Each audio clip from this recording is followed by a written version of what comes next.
it is time for the royal appointment. And we're talking about sport. In Camilla's defense, this is both about a working royal and an issue going on right now. Whether people care about it or not is an entirely different story. King Charles undermined by Commonwealth Games crisis. Just like most royal correspondents and experts aren't actually experts in anything, I am not an expert in sport, especially when it comes to the Commonwealth Games. So what's happened is that the state of Victoria pulled out of hosting the 2026 Games. And they cite spiraling cost. Last month, they were like, hey, kind of feels wrong to showcase this event because of the estimated budget. Kind of in a little cost of living crisis. Optics. Commonwealth Games Australia were like, no. Accusing the Victorian Labour government of a gross exaggeration of the costs. There are suspicions that the move by Victoria's left-wing premier could be politically motivated amid the ongoing hand-wringing of the so-called progressives over the Commonwealth's colonial ties. This is giving, get over it, it was a long time ago, energy. Completely ignoring the way the exploitations of people and goods and natural resources has created unstable living situations for people all over the globe, and the generational trauma that people still experience today. Hand-wringing over colonization. God.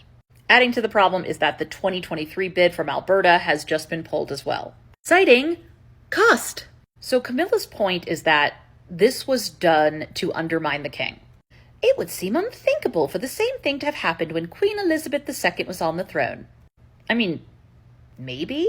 But what she's really saying is that it's important to show the unity that the Commonwealth Games provide. The optics are so good. So good for the UK, and it's a show of strength of power, strength of bond with these countries they colonized. And I'm not saying the concept of a gathering of smaller countries that don't get to compete at the Olympics because of larger countries, or a game that opens itself up to individuals with disabilities is a bad thing at all. Similar to the ways that some people try to make an argument for why it is a good idea to keep around the monarchy for economic reasons, despite the fact that the coronation didn't actually help the economy. But anyway, that is also the same lines of reasoning for justifying the games.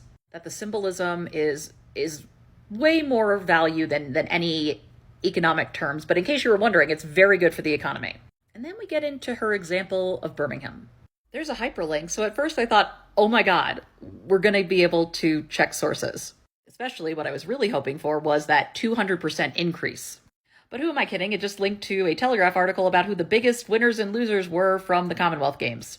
In case you're wondering, Elish McColgan is deciding between road or track in future years. But nothing else that's related to anything Camilla Tominey has written.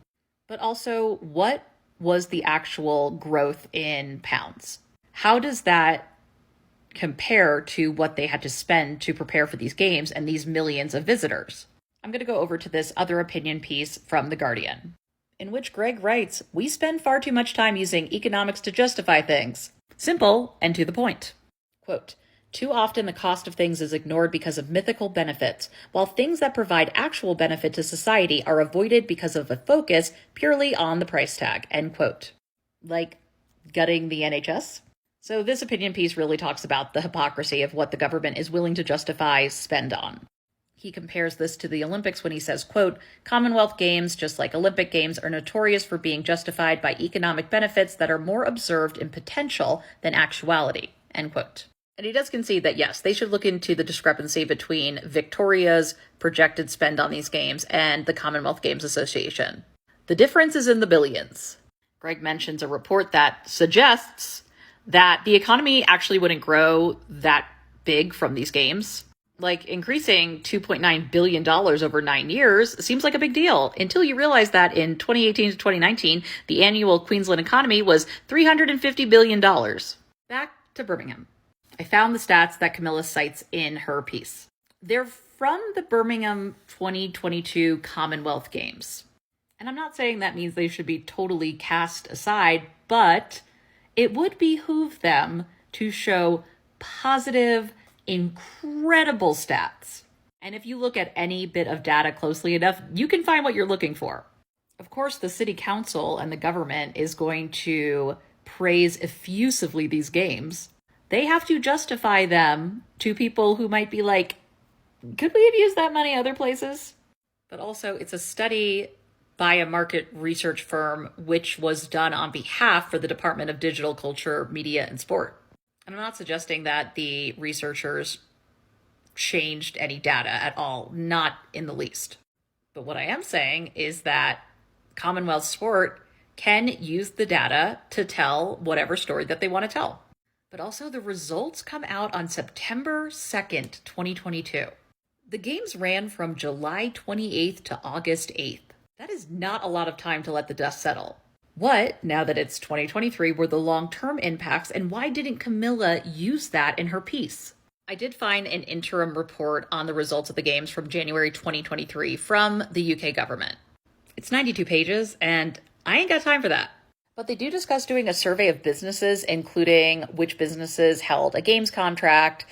And the sample size is so small that they're like, results reported here should be seen as indicative of the types of outcomes realized by businesses which had games contract, but should not be seen as a representative of all suppliers to the games.